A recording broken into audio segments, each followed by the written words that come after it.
Hey, it's Huck. And forgive me, I'm uploading another video here on my smartphone. Now actually, I intend to upload two videos today. This one on my main channel, and if I can figure this out, I have yet to be able to successfully do this, I'm going to do a political video shortly after this one, and I'm going to try to upload that one, if I can, to my other channel, my political channel, which for those of you who haven't visited it recently, and why should you, I haven't posted anything to it in months, it's Huck at Home. Huck at Home. All one word. At any rate, if you don't see it there in, an hour or two, come back here, because that means I didn't figure out a way to post to my second channel from my smartphone, and I had to post my political video also on this channel. So I just wanted to let you know, get you caught up on, exactly, what's been going on to old Huck here. Well, as I kind of explained last month, I had to pour a whole lot of money into my car. I had to have, it's like this whole year. First I had to replace tires on my car earlier this year. I've had it in, it seems like it's been in the shop a lot. But I guess that's what happens after your car gets, over 100, 110, 115,000 miles on it, everything starts going. Anyway, so last month was tough, because I was like one thing after another, and, so be it. So I was hoping that finally, this month I'd be able to set a little bit of money aside, towards a number of things that I have, unfortunately been unable to do, going all the way back to last year when I had no money coming in, basically. I have a window downstairs that, that desperately needs to be replaced with glass block. The whole window is rusted away. I've got cardboard and tape, and this has been like 2 years now. I've got a dishwasher that leaks approximately a gallon and a half of water every time I use it. I've got a washing machine that only works on the cold cycle. I've got a stove that I'm now down to one burner. One small burner. Which is a real pain. And like I said, I'm using my smartphone because my computer's on the blink, and I've been looking at ads on Craigslist. The truth is, I'm probably going to purchase a computer someday from eBay, because at least on eBay, you can look over, there's a number of people that are, selling basically refurbished, or recommissioned computers, at a fraction of the price. And you can see their history, of satisfaction, from their buyers. And so I'd rather probably take a chance on buying a $200 computer, from an eBay seller that's, got 100% satisfaction return than, taking a chance on Craigslist when, basically once you've paid the money, you're no guarantee anything's gonna, go right for you. So the fact is, any one of those items that I need to replace, kind of a long-term goal.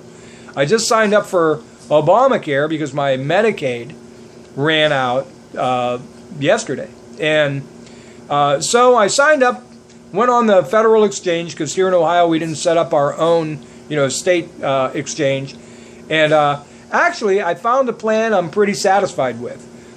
It's with the same company that I signed up with my Medicaid coverage, but it is a different policy with them. It's a company called CareSource. And now under the terms of this policy, I get like $455 in federal subsidies to help pay my monthly premiums. So, what should be approximately a, $500 and some a month policy, I'm only going to pay $60 a month, a little under $61 a month. Now that's fair. I mean, when I had insurance at work, they were taking way more than that out every. In fact, I was paying like $230 a month, out of my paycheck, and the deductible is actually smaller. There was a variety of different deductibles depending on your income, but on my income, my deductible is, it's like two-tiered.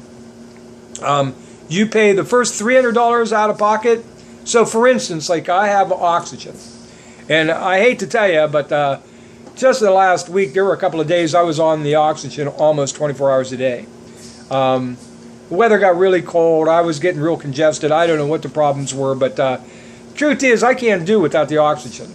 And last time I had my own health insurance through work, I lost my oxygen. They took it away because I couldn't pay the deductible, and they wanted it all up front. Well, the way it works now with this new policy is going to be there's a $300 threshold deductible. So I called the company that supplies the oxygen because I knew that's one item that I'm going to have to pay right up front. And I wanted to find out exactly what the terms were going to be. Well, best they could tell me is it's going to be somewhere around $130, $140 a month. I have two units, if you will. I have a oxygen concentrator, that you can run 24 hours a day at home. You plug it in and it just constantly makes oxygen. And then I have these portable little tanks that I carry around in a bag when I have to leave the house if I need them.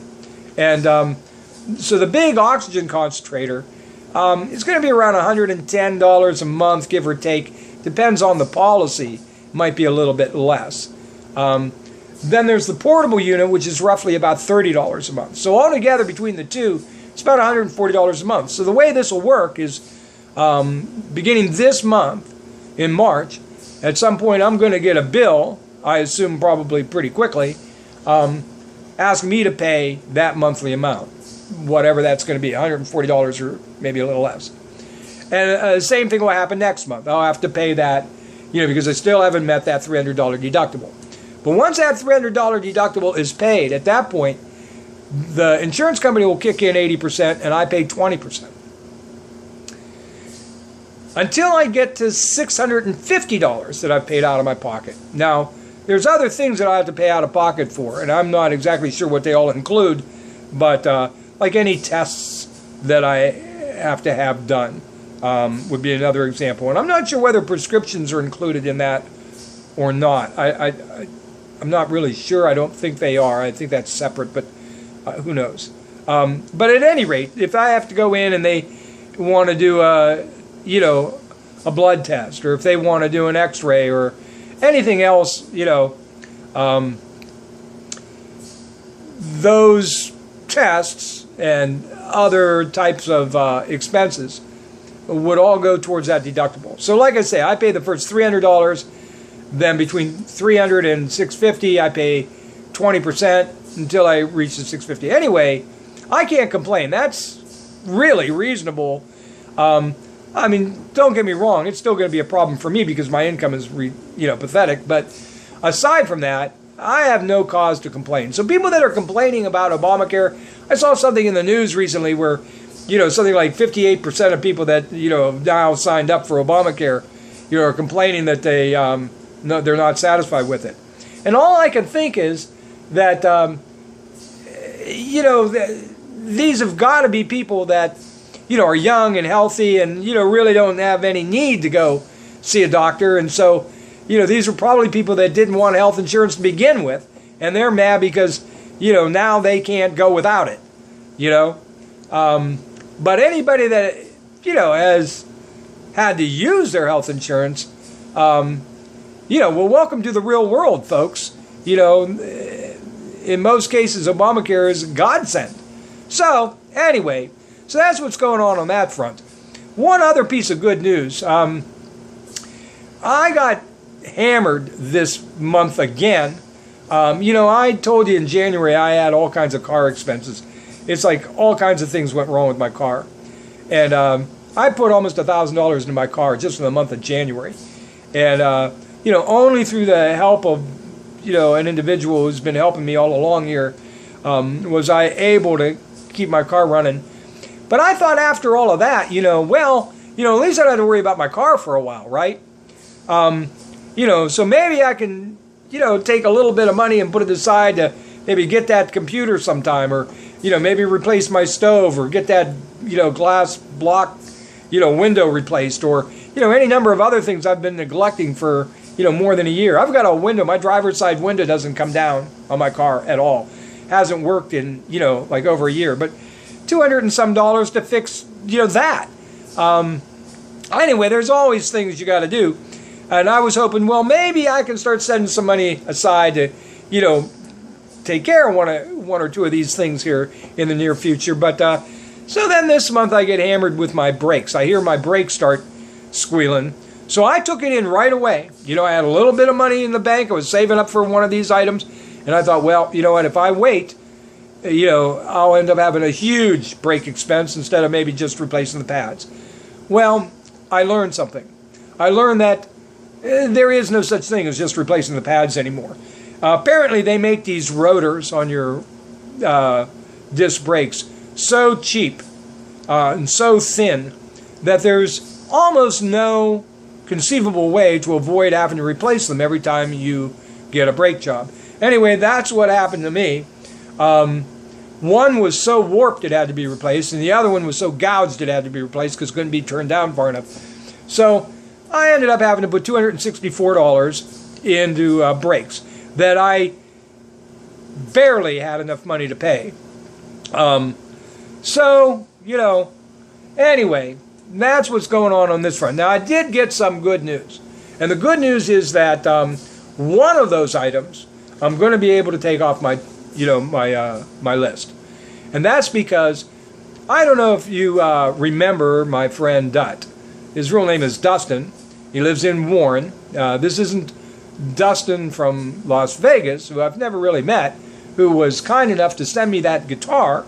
And although I play it once in a while, I've just not been able to sing. But I'm going to get it out and play something for you here one of these days. I'm determined to do that. But anyway, different Dustin.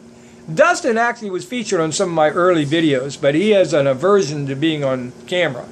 And so, although I see him a lot, and he's even with me, you know, sometimes when I'm filming videos, he really doesn't want to be on camera much. So, at any rate, Dustin's father is replacing their stove for whatever reason. They have a really nice, you know, glass top electric stove that, you know, as far as I know, fully functioning.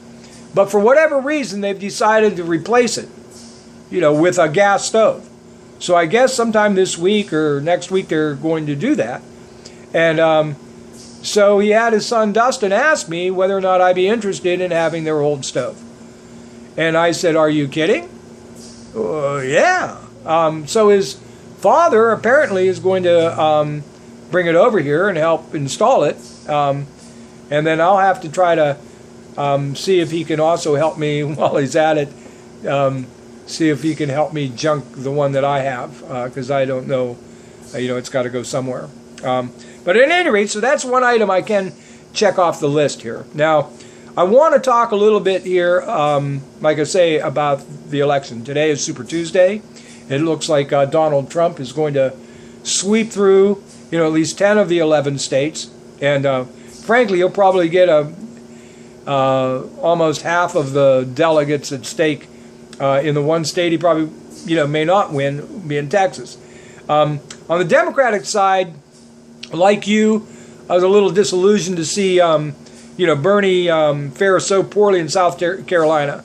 And there's a couple of reasons for that. One being that, you know, frankly, South Carolina more so than any other state, because they had this whole thing with the shooting in Charleston, because of, you know, the way that they were able to successfully, finally, after all these decades, bring down the Confederate flag over the State House.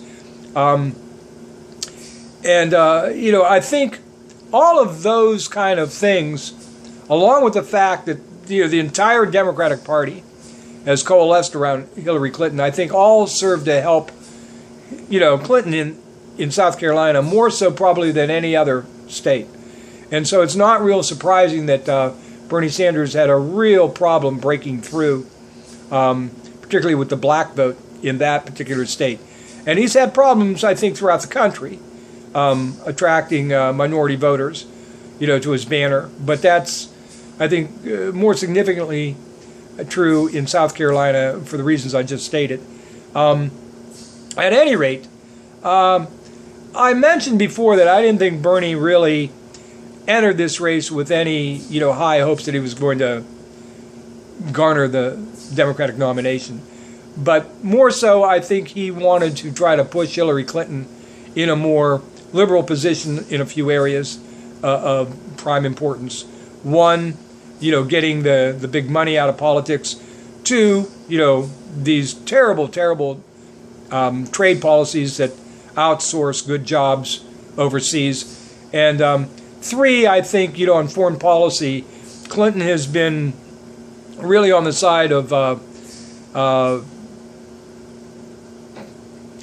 meddling in foreign affairs, or at least going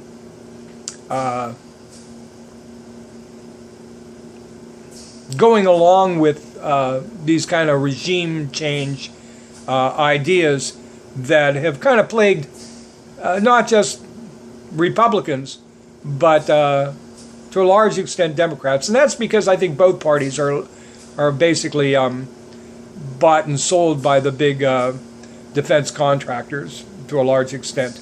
At any rate, I think Bernie sensibly realizes that what we're really doing is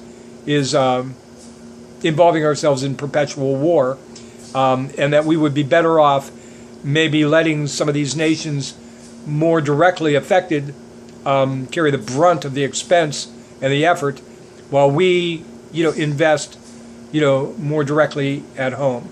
And I would love to see Bernie carry on his campaign to speak more directly on that topic. So I was kind of heartened to hear that he had a tremendous fundraising month, something like $43 million last I saw, including like more than $5 or $6 million just yesterday, last day of the reporting period, going into Super Tuesday. So he's got a campaign war chest that's going to be able to carry him through, hopefully well in towards the actual convention. But in order to actually make inroads and move, the Democratic Party, not just Hillary, but the other candidates that are seeking these very important Senate positions. There are like 24 Republican Senate seats up for election, at least 5 or 6 of which are going to be highly competitive. The Democrats are hoping to win back, to win control of the Senate. I think Bernie's intention is to try to move the whole Democratic Party, more to center left rather than center right on those specific policies. And only if he's able to really generate a lot of support and put pressure on Hillary, during these, primaries, is he going to be successful. And that's why I'm continuing to root for him and wish him success. I know he's really only got an outside chance of taking maybe 4 or 5 of the 11 states that are up for grabs now. In fact, he's not really even competing in about 6 of them at all. So he's got to do well, if not win outright, in 4 or 5 of them. And that's a big uphill climb at this stage. I haven't seen any indication, for instance, that there's any real chance he's going to win, outside of Vermont, which he's going to sweep. Maybe an outside chance of taking Minnesota and Oklahoma, maybe a shot at Colorado. But it looks like he's fallen behind in Massachusetts. And like I say, in the other states, I'm not sure that he's competing at all in any real sense. So I'm here to tell you, if you are in one of the states that either is voting today or voting, in the near future, don't give up on Bernie. Continue to give him your support, even though, in all likelihood, Hillary is going to be the candidate. And I'll support Hillary. But I think his success is going to be weighed largely by what policy positions both Hillary and other Democrats running for office, this election cycle, are going to be standing up for. So a vote for Bernie is really putting pressure on the entire party to be more forward-thinking. So Anyway, having said that, I don't think there'll be any need for me to post that political video tonight. So I will post a follow-up video, maybe on my political channel, maybe on this channel, following the election results tonight. And we'll take it from there. Hey, thank you so much for watching. Thank you all. Be kind to one another. And I really want to do a Trump video coming up real soon, so you'll want to watch for that. Have a great day.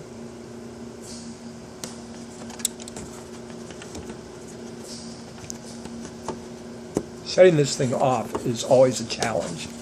Let's see if we can do it.